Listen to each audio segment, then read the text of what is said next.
बच्चों नमस्कार। बच्चों आज हम पढ़ेंगे कक्षा 8वीं गणित में घातांक एक्सपोनेंट। बच्चों हमने पूर्व की कक्षा में प्राकृत संख्याओं के घातांकों के बारे में पढ़ा, परंतु हमने ऋणात्मक संख्याओं के घातों से संबंधित प्रश्नों को पूर्व की कक्षा में नहीं पढ़ा। तो आइए देखते हैं बच्चों कि ऋणात्मक संख्याओं के घातांकों से संबंधित प्रश्नों को, और अभी भी देखते हैं कि उसे कैसे हल किया जाएगा। तो चले चलते हैं बच्चों ऋणात्मक संख्याओं की घातांकों की ओर। जैसे ऋण 1 पूरे का घात 2, इसका मतलब ये हुआ कि ऋण 1 का 2 बार गुणा, ऋण का ऋण से गुणा हो गया तो ये धन हो गया बच्चों। इस प्रकार से मान लीजिए ये ऋण 1 का घात 3 होता, तब हम इसको लिखते ऋण 1 गुणा ऋण 1 गुणा ऋण 1। अब हम इसको सरल करने के लिए इन दोनों का मान हमने देखा ऊपर में 1 आता है, तो हम यहाँ 1 लिख देंगे गुणा ऋण 1। अब 1 का गुणा ऋण 1 से करेंगे बच्चों तो हमको ऋण 1 ही प्राप्त होगा। मान लीजिए ऋण 1 का घात 4 होता, तब ऋण 1 गुणा ऋण 1 गुणा ऋण 1 गुणा ऋण 1। अब यहाँ देखिए बच्चों 2 बार गुणा करने से 1 आता है, तो हम यहाँ इसकी जगह में लिख देंगे 1। फिर 2 बार गुणा करने से 1 आता है, उसकी जगह में भी लिख देंगे 1, और हमको 1 प्राप्त हो जाएगा। मान लीजिए ऋण 1 का घात 5 होता, कितना होता 5 होता, तो हम इसे 5 बार लिख लेते हैं। इस प्रकार से ध्यान से समझेंगे बच्चों, बहुत सिंपल है ये। इस तरह से हम इसको 5 बार लिख लेंगे। अब पहले 2 बार का गुणा धन 1 होता है, अगले 2 बार का भी गुणा धन 1, जैसे कि आपने देखा है शुरू में। अब बच गया आखिरी में ऋण 1। अब इस ऋण 1 का गुणा 1 से होगा बच्चों, तो ऋण 1 ही प्राप्त होगा।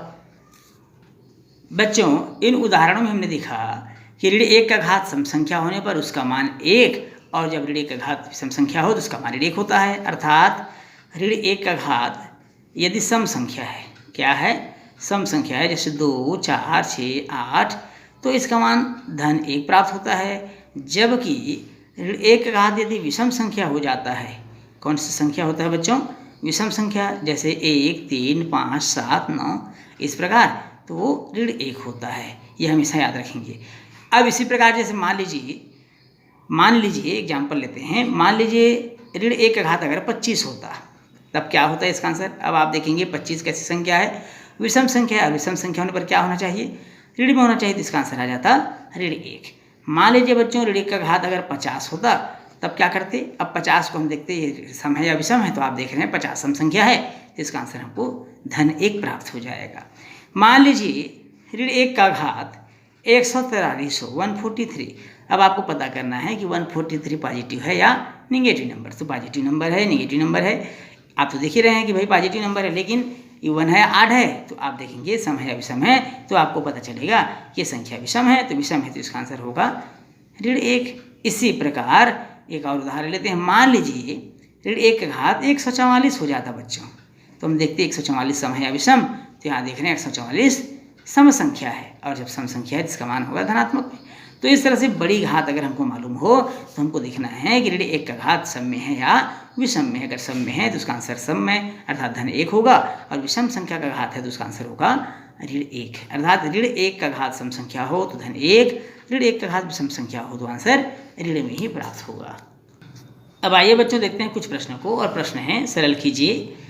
पहला है ऋण 5 घात 4 गुणा ऋण 5 घात 7। दूसरा प्रश्न है बच्चों ऋण 4 का घात 2 गुणा ऋण 4 का घात 6 गुणा ऋण 4 का घात 17।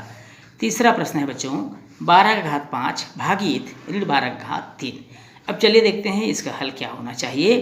तो सबसे पहला प्रश्न है ऋण 5 का घात 4 गुणित ऋण 5 का घात 7। बहुत ध्यान समझेंगे बच्चों, और इसी स्टेप में आपको हल करना है जैसा मैं आपको बता रहा हूँ या बताऊँगा। ऋण 5 को जब हम लिखेंगे बच्चों तो हम इसको इस तरह से लिख सकते हैं, ऋण 1 का गुणा अगर हम 5 से कर दें तो हमको ऋण 5 प्राप्त हो जाएगा घात 4। इसी प्रकार इसको भी लिख लेंगे बच्चों, ऋण 1 गुणा 5 पूरे घात हो जाएगा 7। समझ में आ गया होगा। अब यहाँ पूर्व की कक्षा में आपने पढ़ा है एम एन का घात अगर 100 हो तो एम का घात 100 होगा, एन का घात 100 होगा।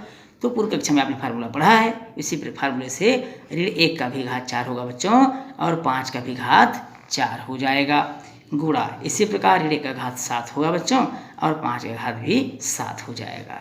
अब ऋण का घात यहाँ देखिए बच्चों सम है या विषम है, तो सम है तो धन 1 हो जाएगा, 5 की घात 4 गुणा ऋण 1 का घात यहाँ पर देखेंगे 7 विषम है तो ऋण 1 हो जाएगा गुणा 5 की घात 7।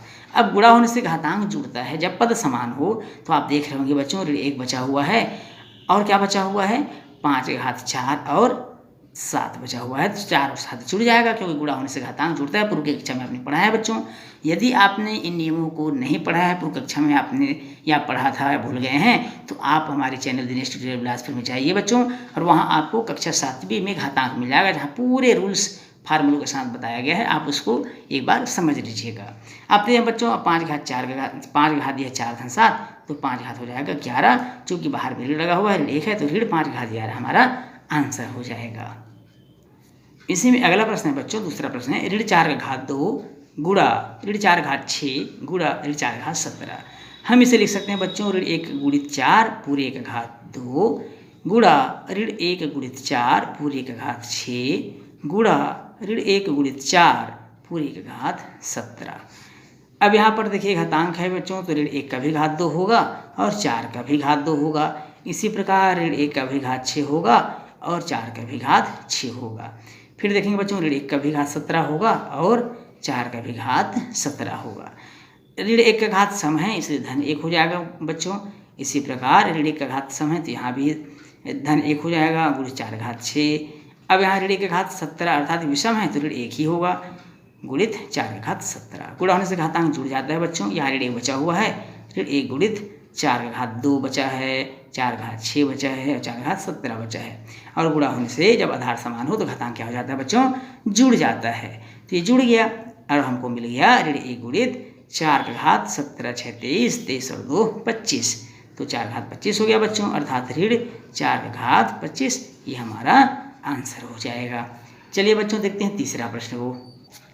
तीसरा प्रश्न है बच्चों 12 घात 5 भागित ऋण 12 घात 3 भागित है बच्चों तो हम इसे बटे के रूप में लिख लेंगे इस प्रकार से ताकि हमको हल करने में आसानी होगी। अब देखेंगे बच्चों 12 का घात 5 बटे ऋण 1 गुणित 12 करके हम इसको लिख सकते हैं पूरे का घात 3 हो जाएगा बराबर 12 का घात 5 पूरे का बटे ऋण 1 का भी घात 3 होगा बच्चों और 12 का भी घात 3 होगा। अब यहाँ देख रहे हैं बच्चों 12 घात 5 ऊपर में लिखा हुआ है नीचे में ऋण 1 का घात 3 दिया हुआ है तो विषम संख्या इसलिए ऋण 1 ही प्राप्त होगा 12 का घात 3।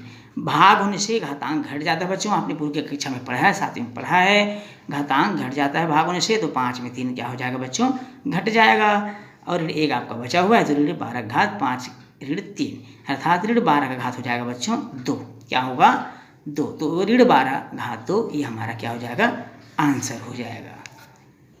बच्चों इस प्रश्न के साथ ही आज की क्लास यहीं समाप्त करते हैं। उम्मीद है आपको बहुत अच्छे से समझ में आया होगा। बच्चों यदि वीडियो अच्छा लगे तो वीडियो को लाइक और शेयर जरूर करिएगा और चैनल में यदि आप नए हैं बच्चों तो चैनल को सब्सक्राइब करना बिल्कुल मत भूलिएगा। तो बच्चों फिर मिलेंगे अगले क्लास में, तब तक के लिए नमस्कार।